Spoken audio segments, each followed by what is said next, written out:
Bolted to the pallets and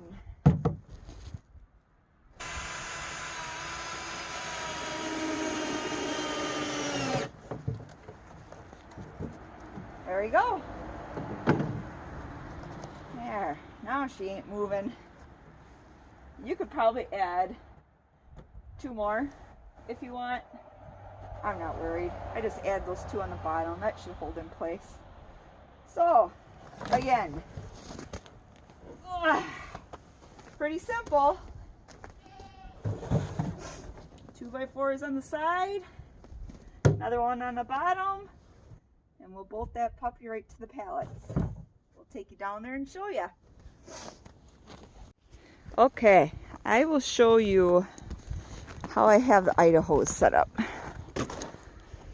So, that's how I did that one. You don't need the bar on top. Since I put the extra screws in there, I don't have to worry about it. So now what I'm going to do is bolt it to the pallet. And sits right there. Food stays inside. No waste. And they can't move it, so it doesn't tip over and spill everywhere. Yeah, it works pretty darn good.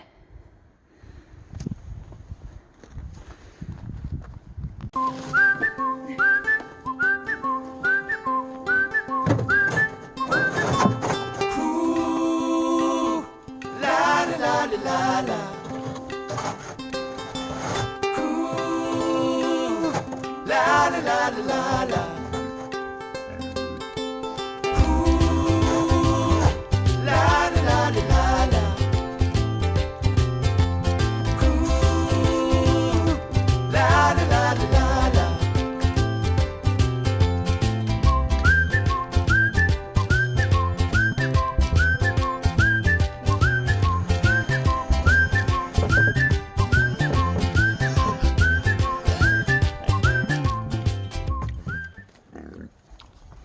Like I said, with these bowls, they were pushing it. You can see the grain on the ground. They push it out and they waste it. So, okay. Hopefully that helped you out, guys. Again, it was free. Find your barrels. Don't forget food grade. And find yourself a 8-foot 2x4 and some scrap wood to put on the bottom. And don't forget your pallet fence. But I'm sure you can figure out some way to rig it up so it doesn't move. But that's the way I do it. There. Problem solved.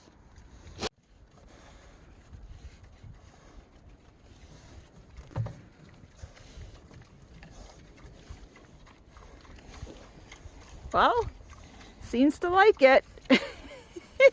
Gosh, it's getting so big. Alright, guys. Looks like we solved our wasting grain problem. Oh. There. Well, I'd like to also fill in as to, I had a couple of people ask why are you doing this? And there's several reasons. The main reason was I was a farm girl and I always wanted my kids to grow up on a farm.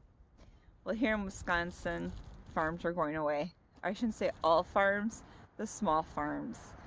So financially, I don't know how they do it. I give them credit, and I'm sure many aren't even making anything. But I wanted my kids to learn responsibility, and I figured I grew up in a farm. I learned a lot, so why not raise my kids on it? We don't have a huge farm. We don't have a barn. All we have is my free buildings, but my kids love it. I mean, I think when a child is brought up with animals and responsibility is probably the main thing in their life where they're going to learn, and not only learn the responsibility, learn the caring of animals, and it's just all around perfect. Also, the main thing was a few years ago I ran into several health issues. One was rheumatic fever. Terrible. It was absolutely terrible. I had a sore throat, and I'm like, so busy with the kids, whatever. All of a sudden, we were deer hunting, and I'm like, gosh, I got this crazy rash on my arms.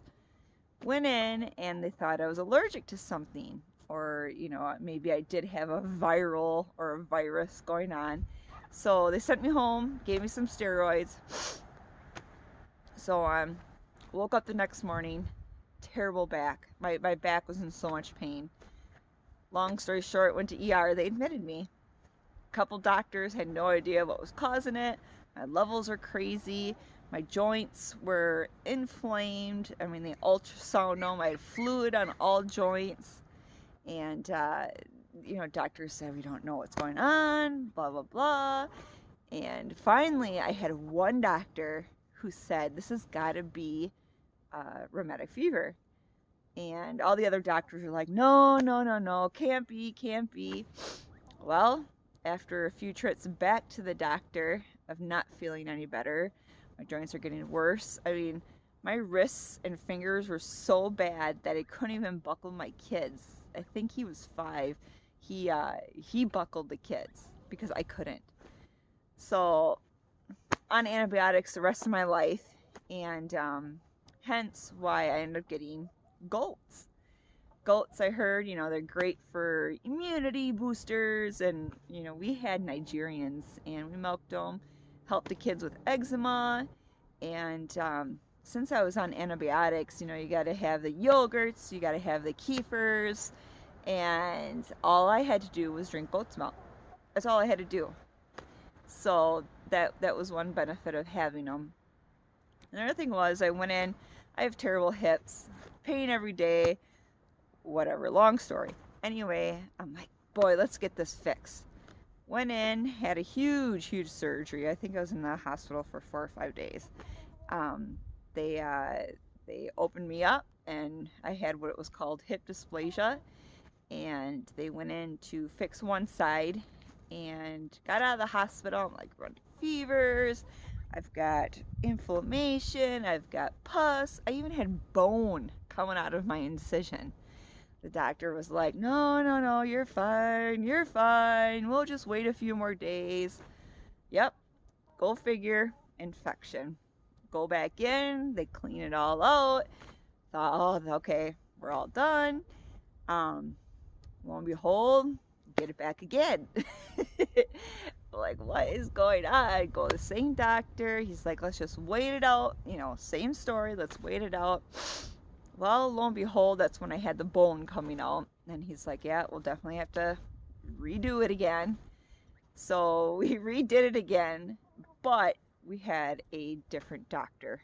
I was not going to go through this knowing that I could go through the same issue the second surgery. So after that one, I was all hooked up with PICC lines, 24-hour antibiotics.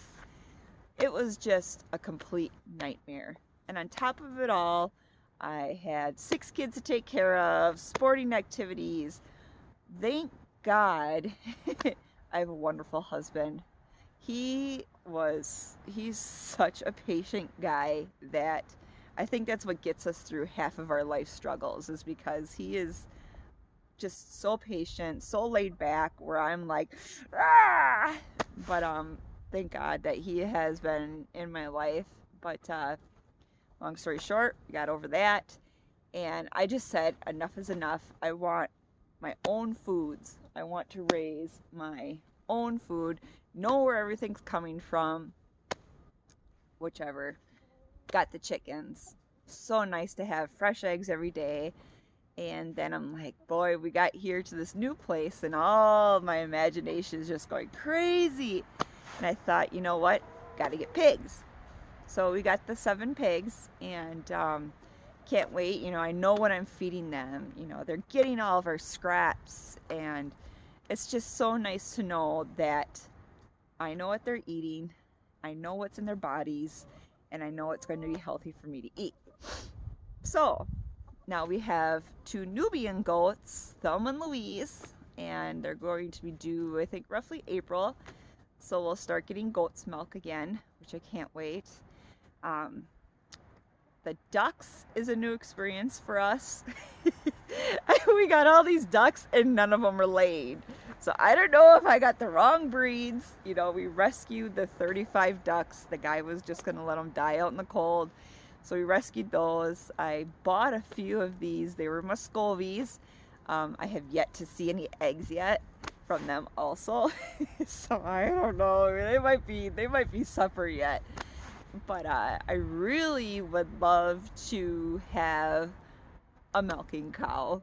And I know financially that's nothing that we could do right now, because it's not only the cost of the cow, it's the feed. We have to buy a fence. I mean, because out there I'm not going to be able to use my pallets, because we want them to have a rotational pasture, and we would have to have that movable fence. So, you know, if we're going to do that, I want that cow to be grass-fed. So that's kind of on the back burner. Future plan, I would also love to have a program. It's called Table to School, or Farm to School. I would love to offer something here where we can supply the local school with fresh greens all year round. But that would require a greenhouse, which would be like $15,000 to $20,000. The electric out here, blah blah blah.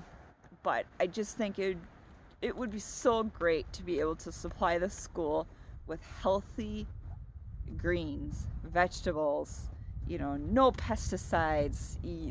It's so, you can't get any fresher than being not even 2 miles from the school, and take it from here, bring it right to the school. That's another future plan. But so this summer, the big plans, I just can't wait. I love to garden, I love to pressure can, I love anything to deal with outside. So I don't know what the future brings for more animals.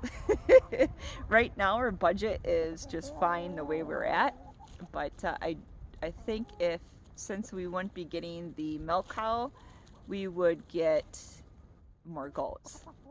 So with the girls, you know, if we have any does, we'll probably keep those, and the males, I do not know what we're gonna do yet. If we do get a mini William, we might have a wether. So it's just so many plans. But you know, you can jump into something, but you have to look into the future. What is it going to cost to feed them? Maintenance, you know, foot trimmings, you know, just, you know, vet bills, just in case they have to come out.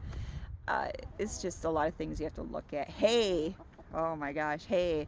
Boy, if we had a year that we did last year, the prices are going to be crazy again.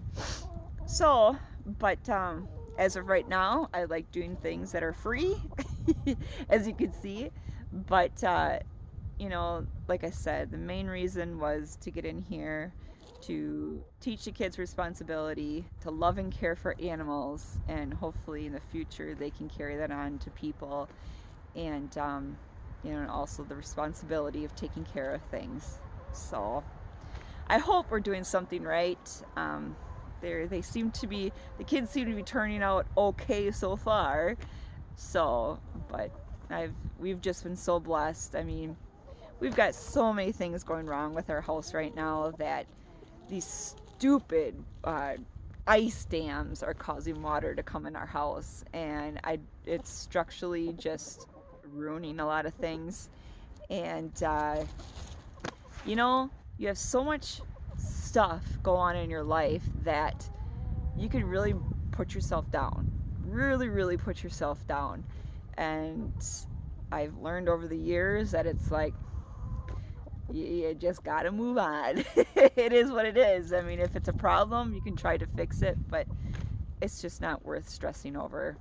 So, but I really appreciate you guys. I hope that between this and YouTubing, I mean, I'm just showing you our lives, and in any way, if we can teach you guys and also teach us, I mean, comment and let us know anything that you can give us, ideas or so forth.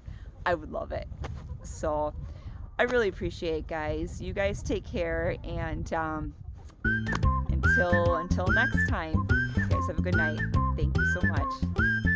All right, go ahead.